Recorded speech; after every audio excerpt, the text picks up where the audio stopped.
Oi, sejam bem-vindos ao meu canal, eu sou a Ana, e antes de começar a investigação de hoje, eu queria dizer que eu tava pensando no que vocês mandaram nos comentários e eu tenho várias coisas pra dizer sobre isso. A primeira delas é que finalmente eu comprei a versão do livro em inglês. Então assim eu vou conseguir comparar trechos que são mais difíceis de entender em português. Eu leio o original e vejo se ajuda ou não na interpretação do texto, mas espero que ajude. Como um de vocês comentou, a tradução pode acabar atrapalhando a nossa investigação, sim, como é um caso que eu vou mostrar agora, mas pensa pelo lado positivo, os falantes que têm o inglês como língua nativa, eles só têm um ponto de vista, uma interpretação, e quem lê um livro traduzido tem duas interpretações, pode ler o original, que é a interpretação do autor, e a interpretação do tradutor também, então a gente tem dois pontos de vista para a gente poder comparar.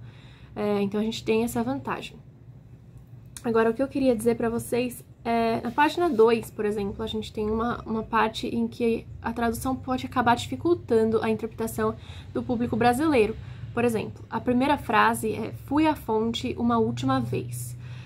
O que a gente entende com essa frase? A gente entende, pode ser literal, que ele realmente foi à fonte mais uma vez, pode ser uma fonte daquelas que você joga moedinha na rua, assim como pode significar que ele realmente entrou na fonte, mas a gente não tem essa certeza com base nessa frase. E eu tava lendo essa página em inglês e eu percebi que em inglês ele dizia I plunged, então significa que eu mergulhei, tava dizendo lá na tradução literal, eu mergulhei uma última vez, ou seja, mostra que ele entrou na água claramente, mas em português não. A gente só pode presumir que ele estava nadando com base na outra frase, quando ele diz os poucos números e letras nadaram até onde eu estava. Mas até aí também não significa que ele estava dentro da água, ele poderia estar perto da fonte e alguma coisa veio nadando até ele. Então, existem fatores como esses, né? Com certeza, ao longo do livro, outras passagens como essas vão se repetir.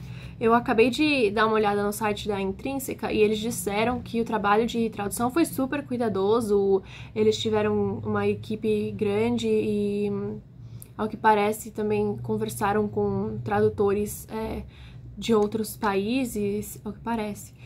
Então, com certeza eles fizeram com o máximo de cuidado possível, mas como a gente sempre sabe, né, depois que você estuda a tradução, não existe uma tradução sem perdas.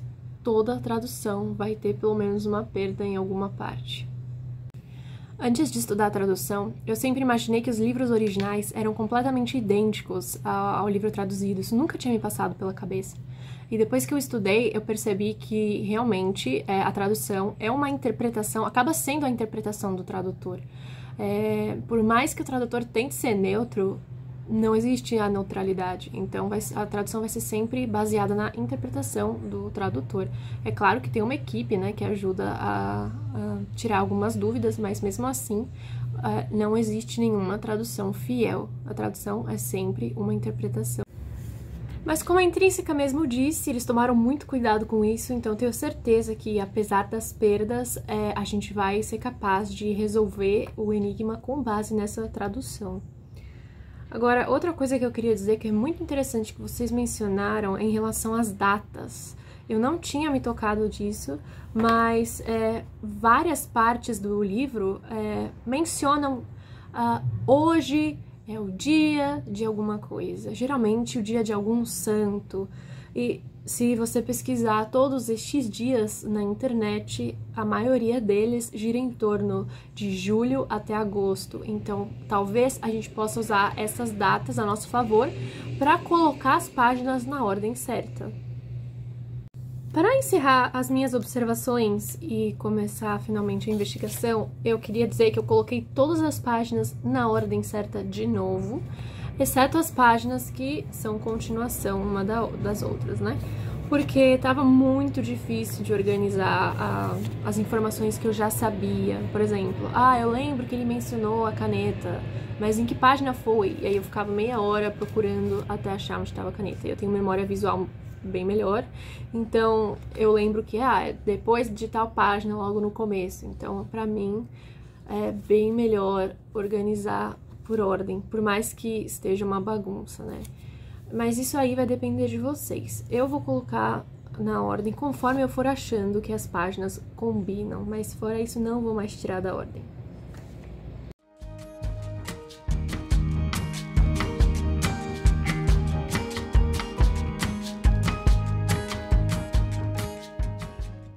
A página 19 tem algo interessante. Logo no começo, o narrador menciona a voz do Sr. Hall. Não sei se vocês se lembram, mas esse homem já apareceu na página 8. O final da página 8 dizia: depois ele girou o botão preto e a voz do Sr. Hall nos engolfou. O botão ficou preto e vermelho. A gente não sabia que botão era esse. E lá na página 19, o primeiro parágrafo começa com: ontem ele trouxe um outro da sua espécie, o que me faz pensar que é um narrador cachorro falando sobre os seres humanos, que admitiu que ela havia feito tudo sozinha. Tudo sozinha o quê? Será que ela, não sei quem é ela, matou alguém? Ele girou o botão lustroso e a voz do Sr. Hall encheu novamente o aposento, ou seja, de novo, ele aqui. O que me faz pensar que esse botão lustroso seja possivelmente um rádio. Então ele liga e a voz volta a preencher o ambiente. Eu tenho quase certeza que a página 19 é a continuação da 8, porque falam sobre o mesmo contexto, inclusive os mesmos personagens. Depois, o narrador menciona que esse suposto Sr. Hall estaria falando que a comédia humana não poderia se estender além de hoje. E não sei se refere a isso, mas isso me lembrou aquelas novelas de rádio. Será que ele tá falando disso? E cada dia era um episódio? E depois também menciona a música, o que faz ter quase certeza de que se trata de um rádio. Além disso, o narrador também menciona de que o pessoal dele veio do mesmo lugar de origem de uma família. E essa família é uma família da Escócia, e eles tocavam gaita de fole, provavelmente era gaita de fole. Ou seja, a gente pode ter mais ou menos uma noção de que tipo de cachorro ele seria, se realmente for um cachorro. Porque a gente precisa pensar nas raças que vêm da Escócia.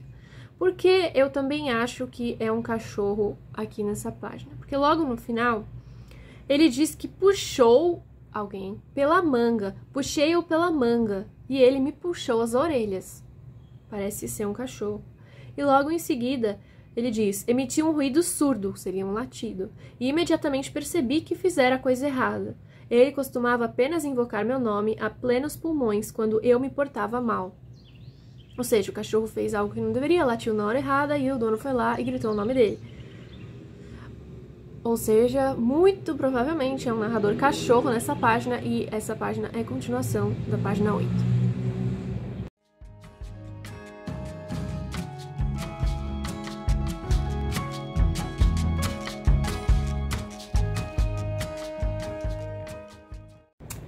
Gente, eu não sei nem o que dizer sobre a página 20. Eu tava lendo as coisas muito literal, de forma muito literal. Até que vocês começaram a mencionar várias referências à Bíblia, a poetas, escritores, e aí eu comecei a ficar mais atenta a isso. E na página 20, o que a gente tem? A primeira frase é: o melhor que eu fizera me pareceu vago e suspeito. Minhas grandes ideias, como eu as julgava, não seriam, na verdade, insignificantes. Será que é um investigador tentando provar alguma coisa? Mas o que é mais relevante nessa página é o que ele fala depois. Iria parecer, pensei, impossível ligar o amigo de Will, Ben, com a esposa de Will, embora ambos tivessem partido juntos ou ao menos ao mesmo dia. O pedreiro de Annandale e a herdeira da segunda melhor cama, estranhos companheiros. Bom, aí eu fiquei pensando, quem que é Will, quem que é Ben, quem são esses personagens? Daí peraí, vamos pesquisar. Acabei descobrindo que, na verdade, eu acho que é isso, tá, gente? Se vocês descobriram outra coisa, vocês comentem aí. Que, na verdade, o Will não é um personagem do livro, tá falando sobre William Shakespeare. E o Ben também não é um Ben qualquer, seria o Benjamin Johnson, que também foi um outro escritor. E essa esposa seria a esposa de Will. O que acontece? Os dois partiram juntos, o Ben e a esposa partiram juntos, eles morreram juntos. Morreram juntos não, né? Morreram no mesmo dia. Os dois morreram dia 6 de agosto. Então, aí mais uma referência à data e mais uma vez, agosto. E por que pedreiro de Annandale? Porque realmente o Ben trabalhou como pedreiro, porque o padrasto dele trabalhava com isso e depois o Ben acabou indo trabalhar também. Então, a gente tem que prestar muita atenção a nomes, porque eles podem ser referência. E pelo que eu já notei, ele costuma usar apelidos. Então, por exemplo, tinha uma outra página que estava escrito Chris. Mas, na verdade, o Chris estava fazendo referência a Cristóvão Colombo. Então, a gente tem que tomar muito cuidado com esses nomes. Era isso que eu queria falar de mais importante nessa página.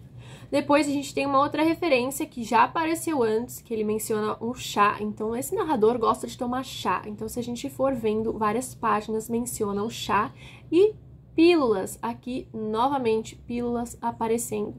Então, a gente pode usar essas informações para entender qual é o narrador dessa página.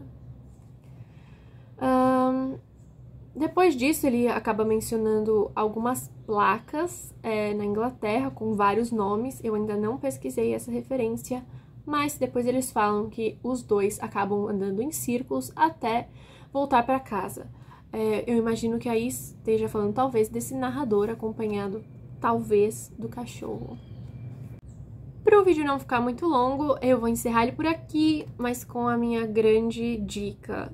Prestem atenção nos nomes, porque a maioria não é personagem, a maioria é referência ou de história, ou de literatura, ou de religião, Bíblia e etc. Então, prestem atenção aos nomes, eles não são o que parecem. Obrigada por assistirem o meu vídeo e a gente se vê amanhã. Tchau!